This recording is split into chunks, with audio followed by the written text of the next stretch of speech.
La Bible en un an, la 334e journée, le livre de Néhémie chapitre 12, verset 27 au chapitre 13, verset 31, le livre des psaumes, chapitre 119, verset 161 à 176, le livre des proverbes, chapitre 29, versets 6 et 7, l'évangile de Jean, chapitre 21, versets 1 à 25. Le livre de Néhémie, chapitre 12. Au moment de la dédicace de la muraille de Jérusalem, on est allé chercher les Lévites où qu'ils habitent, et on les a fait venir à Jérusalem, afin de célébrer la dédicace dans une fête joyeuse, avec des chants de louanges, au son des cymbales, des luttes et des harpes. Les membres des chorales se sont rassemblés, venus de la plaine qui entoure Jérusalem, des villages de Nétophathiens, de Beth-Gilgal, ainsi que du territoire de Géba et d'Asmavet. En effet, les musiciens s'étaient construits des villages autour de Jérusalem. Les prêtres et les Lévites se sont purifiés eux-mêmes, puis ils ont purifié le peuple, les portes et la muraille. J'ai fait monter les chefs de Juda sur la muraille, et j'ai mis en place 2 grands chœurs avec leur cortège. Le premier s'est mis en marche du côté droit de la muraille, vers la porte du fumier. Derrière lui marchaient Osée et la moitié des chefs de Juda, Azaria, Esdras, Meshulam, Juda, Benjamin, Shemaja et Jérémie, ainsi que parmi les prêtres munis de trompettes, Zacharie, fils de Jonathan et descendant de Shemaja, Mattania, Miché, Zakur et Asaph, avec ses frères Shemaja, Azareel, Milalai, Gilalai, Maai, Nathanaël, Juda et Anani, qui jouaient des instruments de musique de David, l'homme de Dieu. Le scribe Esdras marchait à leur tête. À la porte de la source, ils ont gravi droit devant eux, par les marches de la ville de David, la montée de la muraille qui surplombe le palais de David, poursuivant leur chemin jusqu'à la porte des eaux, située à l'est. Le deuxième chœur a pris la direction opposée. Je marchais moi-même derrière lui avec l'autre moitié du peuple sur la muraille. Passant au-dessus de la tour des fours, il est allé jusqu'à la muraille large et a poursuivi son chemin au-dessus de la porte d'Éphraïm, de la vieille porte, de la porte des poissons, de la tour de Hananeel et de la tour de Méa jusqu'à la porte des brebis, avant de s'arrêter à la porte de la prison. Puis les 2 chœurs ont pris place dans la maison de Dieu, et j'ai fait de même avec ceux des magistrats qui m'accompagnaient, ainsi que les prêtres Éliakim, Maaséja, Benjamin, Miché, Eljoénaï, Zacharie, Anania, munis de trompettes, et Maaséja, Shemaja, Éléazar, Uzi, Jochanan, Malkija, Elam et Ezer. Les musiciens se sont alors fait entendre sous la direction de Jizrakja. Ce jour-là, les Israélites ont offert de nombreux sacrifices et se sont livrés à des réjouissances, car Dieu leur avait donné un grand sujet de joie. Même les femmes et les enfants se sont livrés aux réjouissances, et l'on a entendu de loin les cris de joie de Jérusalem. C'est à ce moment-là qu'on a désigné des hommes pour la surveillance des salles, destinées à l'entreposage des offrandes, des premières récoltes et des dîmes, et on les a chargés d'y rassembler les parts accordées par la loi aux prêtres et aux Lévites au nom des divers territoires. En effet, Juda se réjouissait de ce que les prêtres et les Lévites étaient à leur poste, assurant le service de leur Dieu et de purification. Quant aux musiciens et aux portiers, ils respectaient l'ordre laissé par David et par son fils Salomon. En effet, à l'époque de David et d'Asaph déjà, cela faisait bien longtemps, il y avait des chefs de musiciens, ainsi que des chants de louange et de reconnaissance en l'honneur de Dieu. À l'époque de Zorobabel comme à celle de Néhémie, tout Israël faisait don des parts journalières destinées aux musiciens et aux portiers. Il donnait aussi aux Lévites les éléments consacrés, et les Lévites les redistribuaient aux descendants d'Aaron.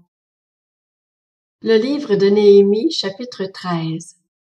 À ce moment-là, on a fait la lecture du livre de Moïse au peuple, et l'on y a trouvé écrit que l'Ammonite et le Moabite ne pourraient jamais entrer dans la maison de Dieu, parce qu'ils n'étaient pas venus à la rencontre des Israélites avec du pain et de l'eau, et parce qu'ils avaient soudoyé Balaam à leurs dépens, afin qu'ils les maudissent. Cependant, notre Dieu avait changé la malédiction en bénédiction. Après avoir entendu ce passage de la loi, on a exclu tout métissage d'Israël. Avant cet événement, le prêtre Eliashib, qui avait reçu la responsabilité des salles de la maison de notre Dieu et qui était un proche de Tobija, avait aménagé une grande pièce pour ce dernier. C'était une salle où l'on déposait auparavant les offrandes, l'encens, les ustensiles, la dîme du blé, du vin nouveau et de l'huile, c'est-à-dire la part due aux Lévites, aux musiciens et aux portiers, et les prélèvements destinés aux prêtres. Je n'étais pas à Jérusalem au moment où tout cela se passait, car j'étais retourné auprès du roi la 32e année du règne d'Artaxerxès, roi de Babylone. À la fin de l'année, j'ai demandé au roi la permission de revenir à Jérusalem, et je me suis aperçu du mal qu'avait commis Eliashib au profit de Tobija, en lui aménageant une pièce dans les parvis de la maison de Dieu. J'en ai éprouvé un très grand déplaisir, et j'ai jeté hors de cette pièce tous les objets qui appartenaient à Tobija. Puis j'ai ordonné qu'on purifie les salles avant d'y faire redéposer les ustensiles de la maison de Dieu, ainsi que les offrandes et l'encens. J'ai aussi appris que les Lévites n'avaient pas reçu leur part et qu'ils s'étaient repliés sur leurs terres, en particulier les musiciens chargés du service. J'ai adressé des reproches aux magistrats en leur demandant « Pourquoi la maison de Dieu a-t-elle été abandonnée? » Puis j'ai rassemblé les Lévites et les ai réinstallés à leur poste. Alors tout Juda a amené la dîme du blé, du vin nouveau et de l'huile dans les entrepôts. J'ai confié la surveillance de ces derniers au prêtre Shélémia, au scribe Tsadok et à Pedaja, l'un des Lévites, en leur associant Hanan, fils de Zakur et petit-fils de Matania, car ces hommes avaient la réputation d'être dignes de confiance, et je les ai chargés de faire la distribution à leurs frères. Souviens-toi de moi, mon Dieu, à cause de cela, mon Dieu, et n'oublie pas mes actes de fidélité envers la maison de mon Dieu et son fonctionnement. À la même époque, j'ai vu en Juda des hommes fouler le raisin dans les pressoirs pendant le sabbat, rentrer des gerbes et charger même du vin, des raisins et des figues, en plus de toutes sortes de produits, sur des ânes, pour les amener à Jérusalem le jour du sabbat. Je les ai avertis, le jour où ils vendaient leurs denrées. Il y avait aussi des Tyriens installés là, qui apportaient du poisson ainsi que toutes sortes de marchandises, et qui les vendaient aux Judéens, et ce, à Jérusalem, le jour du sabbat. J'ai adressé des reproches aux nobles de Juda en leur demandant « Que signifie cette mauvaise action de votre part? Vous violez le jour du sabbat. N'est-ce pas de cette manière que vos ancêtres ont agi? Notre Dieu a alors fait venir tous ces malheurs sur nous et sur cette ville, et vous voulez attiser sa colère contre Israël en violant le sabbat. » Puis j'ai ordonné qu'on ferme les portes de Jérusalem dès qu'elles seraient dans l'ombre avant le sabbat, et qu'on ne les rouvre qu'après le sabbat. De plus, j'ai placé quelques-uns de mes serviteurs aux portes pour empêcher l'entrée de tout fardeau ce jour-là. Les marchands et les vendeurs de produits de toutes sortes ont alors passé une fois, puis une deuxième fois, la nuit à l'extérieur de Jérusalem. Je les ai donc avertis en leur disant « Pourquoi passez-vous la nuit devant la muraille? Si vous recommencez, je porterai la main contre vous. » Dès ce moment, ils ne sont plus venus pendant le sabbat. J'ai aussi ordonné aux Lévites de se purifier et de venir garder les portes pour respecter la sainteté du jour du sabbat. Souviens-toi de moi, mon Dieu, à cause de cela, mon Dieu, et aie pitié de moi, conformément à ta grande bonté. À la même époque encore, j'ai vu des Juifs qui avaient installé chez eux des femmes asdoniennes, ammonites, moabites. La moitié de leurs fils parlaient l'asdodien, mais ne savaient pas parler la langue des Juifs. C'était comme une langue étrangère pour eux. Je leur ai adressé des reproches et les ai menacés de malédiction.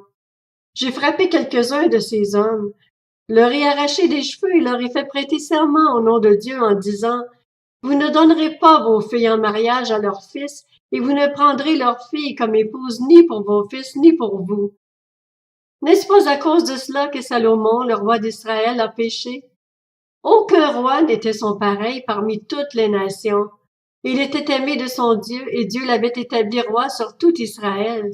Pourtant, même lui, les femmes étrangères l'ont amené à pécher. Nous faut-il donc apprendre que vous commettez un aussi grand crime et que vous faites preuve d'infidélité envers notre Dieu en installant chez vous des femmes étrangères? Un des fils de Jojada, le fils du grand prêtre Eliashib, était le gendre de Sanballat, le Horonite. Je l'ai chassé loin de moi. Souviens-toi d'eux, mon Dieu, car ils ont sali la fonction de prêtre et l'alliance contractée par les prêtres et les Lévites. Ainsi donc, je les ai purifiés de tout étranger. J'ai réinstauré le service des prêtres et des Lévites, chacun dans son activité, et j'ai rétabli l'offrande de bois au moment fixé, ainsi que celle des premières récoltes. Souviens-toi de moi, pour mon bien, mon Dieu. Le livre des Psaumes, chapitre 119. Des princes me persécutent sans raison, mais mon cœur ne tremble qu'à tes paroles. Je me réjouis de tes promesses, comme celui qui trouve un grand butin. Je déteste, j'ai en horreur le mensonge, mais j'aime ta loi. 7 fois par jour je te célèbre à cause de tes justes sentences. Il y a beaucoup de paix pour ceux qui aiment ta loi, et rien ne les fait trébucher. J'attends ton salut éternel, et je mets en pratique tes commandements. Je respecte tes instructions et je les aime beaucoup. Je respecte tes décrets et tes instructions. Oui, toutes mes voies sont devant toi. Que ma prière parvienne jusqu'à toi, Éternel. Donne-moi de l'intelligence conformément à ta parole. Que ma supplication arrive jusqu'à toi. Délivre-moi conformément à ta promesse. Que mes lèvres proclament ta louange, car tu m'enseignes tes prescriptions. Que ma langue célèbre ta parole, car tous tes commandements sont justes. Que ta main vienne à mon aide, car j'ai choisi tes décrets. Je soupire après ton salut éternel, et ta loi fait mon plaisir. Que je puisse vivre et te louer, et que tes sentences viennent à mon aide. Je suis errant comme une brebis perdue. Viens à la recherche de ton serviteur, car je n'oublie pas tes commandements. Livre des Proverbes, chapitre 29. La transgression de l'homme méchant tente un piège, mais le juste triomphe et se réjouit. Le juste connaît la cause des plus faibles, tandis que le méchant ne comprend pas la connaissance.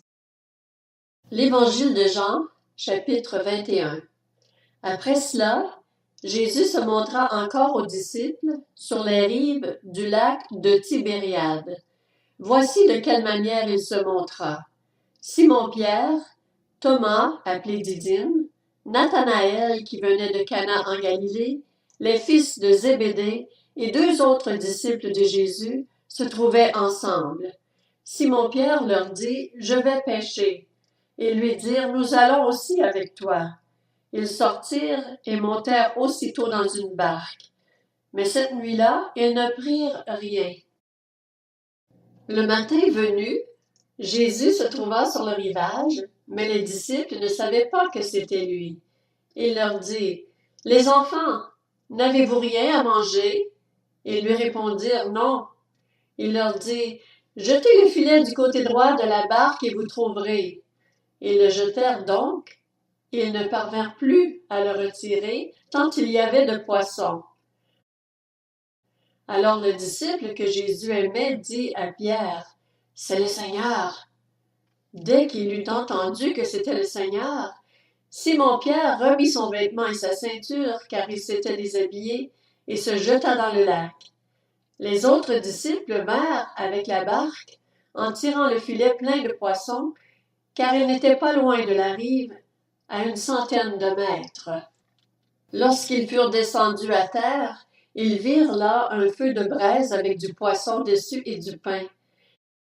Jésus leur dit, « Apportez quelques-uns des poissons que vous venez de prendre. » Simon-Pierre monta dans la barque et tira le filet plein de 153 gros poissons à terre. Malgré leur grand nombre, le filet ne se déchira pas. Jésus leur dit, « Venez manger. » Aucun des disciples n'osait lui demander, « Qui es-tu? » car il savait que c'était le Seigneur. Jésus s'approcha, prit le pain et leur en donna. Il fit de même avec le poisson. C'était déjà la troisième fois que Jésus se montrait à ses disciples depuis qu'il était ressuscité. Lorsqu'ils eurent mangé, Jésus dit à Simon-Pierre, « Simon, fils de Jonas, m'aimes-tu plus que ceux-ci? » Il lui répondit, « Oui, Seigneur, tu sais que j'ai de l'amour pour toi. » Jésus lui dit, « Nourris mes agneaux. » Il lui dit une deuxième fois, « Simon, fils de Jonas, m'aimes-tu? » Pierre lui répondit, « Oui, Seigneur, tu sais que j'ai de l'amour pour toi. » Jésus lui dit, « Prends soin de mes brebis. » Il lui dit la troisième fois, « Simon, fils de Jonas, as-tu de l'amour pour moi? » Pierre fut attristé de ce qu'il lui avait dit la troisième fois, « As-tu de l'amour pour moi? » Et il lui répondit, « Seigneur, tu sais tout, tu sais que j'ai de l'amour pour toi. » Jésus lui dit, « Nourris mes brebis. » En vérité, je te le dis, quand tu étais plus jeune, tu mettais toi-même ta ceinture et tu allais où tu voulais. Mais quand tu seras vieux, tu tendras les mains et c'est un autre qui attachera ta ceinture et te conduira où tu ne voudras pas. Il dit cela pour indiquer par quelle mort Pierre révélerait la gloire de Dieu. Puis il lui dit, « Suis-moi. » Pierre se retourna et vit venir derrière eux le disciple que Jésus aimait, celui qui pendant le souper s'était penché vers Jésus et avait dit, « Seigneur, qui est celui qui va te trahir? » En le voyant, Pierre dit à Jésus, « Et lui, Seigneur, que lui arrivera-t-il? » Jésus lui dit, « Si je veux qu'il vive jusqu'à ce que je revienne, en quoi cela te concerne-t-il? Toi, suis-moi. » Là-dessus, le bruit courut parmi les frères que ce disciple ne mourrait pas. Cependant, Jésus n'avait pas dit à Pierre qu'il ne mourrait pas, mais « Si je veux qu'il vive jusqu'à ce que je revienne, en quoi cela te concerne-t-il? » C'est ce disciple qui rend témoignage de ces choses et qui les a écrites, et nous savons que son témoignage est vrai. Jésus a fait encore beaucoup d'autres choses. Si on les écrivait en détail, je ne pense pas que le monde entier pourrait contenir les livres qu'on écrirait.